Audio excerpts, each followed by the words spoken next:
Sejauh mana rukhsah hujan ketika waktu salat Jumaat? Ada orang mengatakan rukhsah ini hanya dibolehkan untuk persekitaran Madinah sahaja berdasarkan urut hadis. Sebaliknya di Malaysia tidak dibolehkan rukhsah ini. Minta pencerahan. Dia sebenarnya atas susah. Atas kita berasa payah. Tak kira bila-bila masa di mana-mana tak kira. Lecah kau tidak lecah kau bukan masalah lecah saja.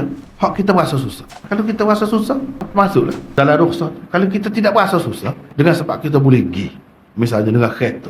Kalau hujan pun tak kena hujan. Maka kalau kita mengikut pendapat itu tak dapatlah rukhsah. Tak ada payung. Kalau ada payung boleh lagi pergi. Tidak ada rukhsah lagi. Sebab apa hak ni? Hak fardu. Sembahyang jemaah ni fardu. Ada kebenaran jugalah hak kata begitu tu ada kebenaran. Tetapi ada dia banyak benda-benda lagu ni kalau bicara panjang.